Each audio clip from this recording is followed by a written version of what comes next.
Let's take you around the Big Ten. We start with Northwestern women's lacrosse in a dramatic Big Ten tournament title game win in overtime over Maryland, 8-7. Annabelle Child scoring with 1 second left in the extra frame. Northwestern has now won the regular season and tournament titles in 4 consecutive years. We'll try to reach a 7th straight Final Four. And by the way, the Final Four this year played at Martin Stadium on the Northwestern campus. We're thrilled to welcome in head coach Kelly Amonte. Kelly, I want to start with the end because when Annabelle scored, the clock read zeros. How confident were you that the goal was good? We were very confident. We saw it.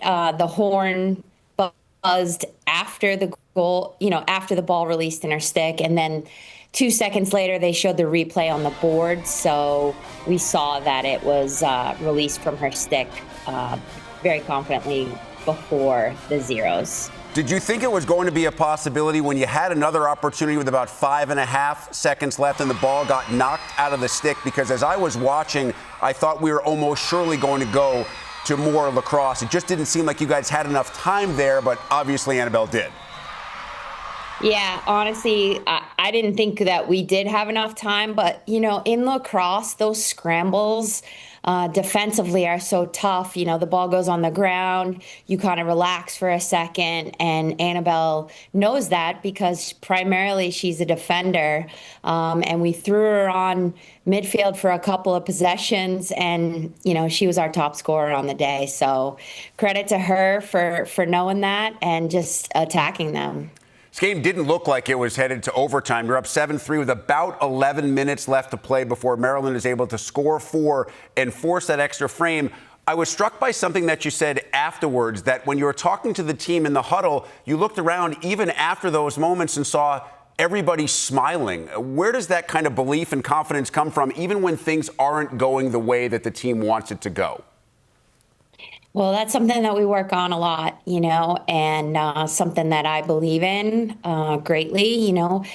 Anytime you play a great team, you don't know what's going to happen. There could be all kinds of different factors. And, just having that mentality of we want to be in this moment and we got to find a way. That's really where our heads were at. And I really just credit the leadership of our team for embracing that mentality and just loving that moment, loving each other. And I think that's what carried them through. Obviously, players in front of a goaltender have more belief when that goaltender is playing at the level that Jenica Cuoco played at, not just through this tournament, but throughout the course of the year. She's the tournament MOP. How do you describe what she gave you on Sunday and what she has given you since coming over as a transfer from Drexel? Yeah, she has been absolutely consistent this whole entire season. She's fantastic. She's a leader. She steps up in big moments. It's just awesome to see her get recognized and play that well. I think she has not really garnered a lot of attention from anyone this season. So pretty cool that she was able to step up in those moments. And she's just an elite competitor. So we're lucky to have her in our goal circle for sure. And sometimes goaltenders do get overlooked when they're on teams with generational players like Madison Taylor. Now, Maryland did a great job on Madison. 1 goal, 1 assist, obviously a lot less offensive production than she normally provides. But earlier this year, she went over 400 points, joining Izzy Skane in such an elite club. I mean, how do you describe what Madison has given you throughout the course of her career and her skill set? I'm not going to ask you to compare to other great players because I don't think that's fair. But how unbelievable has she been throughout the course of her career? Yeah, she certainly is a generational talent. Just, her love for the game, her athletic ability, and just how she thrives in big moments.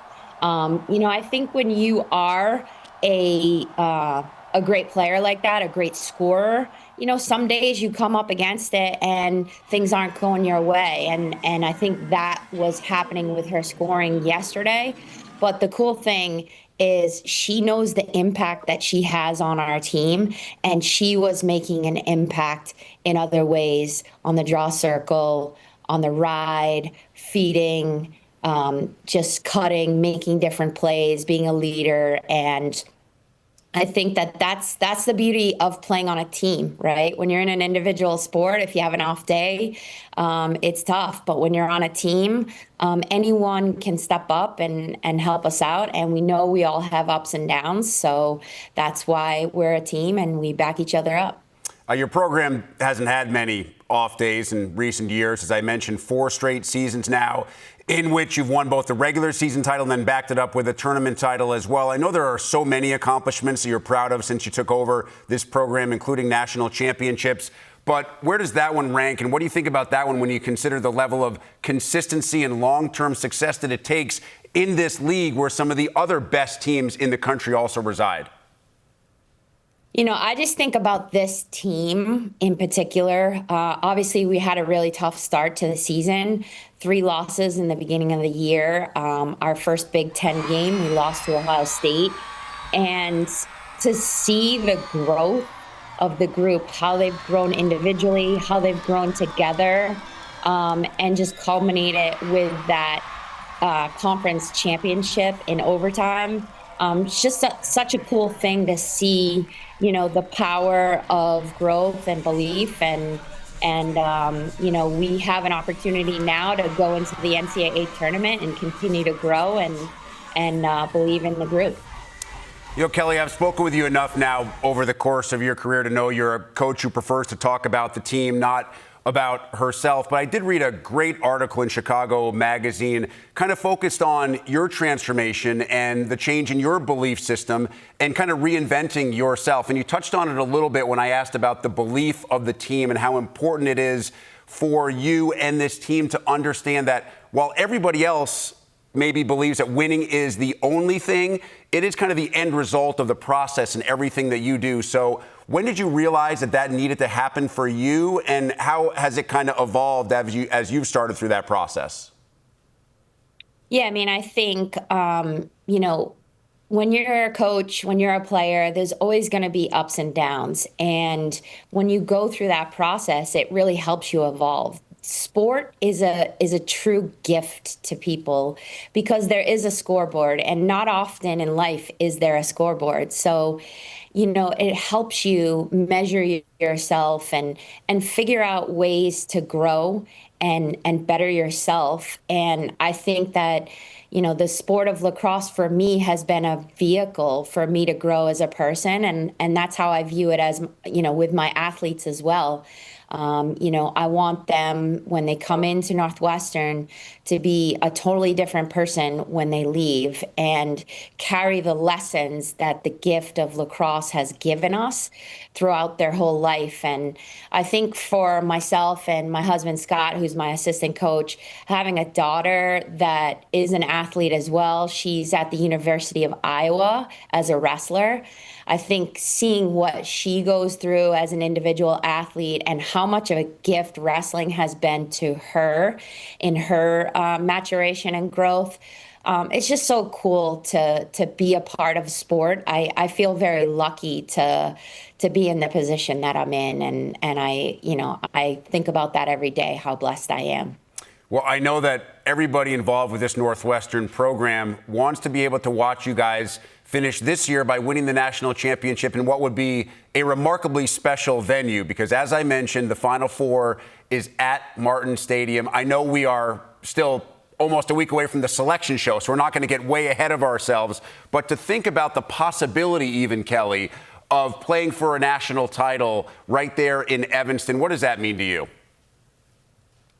I mean, honestly, I think that just the fact that we're hosting the Final Four, that's what means the most. This is the first time any school, men's or women's, has hosted a Final Four off of the East Coast. So that is a huge, huge thing for the growth of our sport and the expansion. And I'm just really excited for people to come out from the Midwest and beyond and support at Martin Stadium. Obviously, for us to be in it, that would be an additional gift. But, you know, we're not worried about that. We're just worried about, you know, growing, having fun, keeping our eye on that. And, just if we can extend our season another week and have the opportunity to play at home, that would be obviously a wonderful gift. But regardless, I'm just really grateful that our athletic director, Mark Jackson, really committed to bringing it to Northwestern and expanding the sport at this level. Phenomenal stuff. Congrats again, Coach Kelly Amonte Hiller and Northwestern, Big Ten tournament title champions and getting set for the NCAAs. Kelly, appreciate the time. Thanks so much. Go Cats.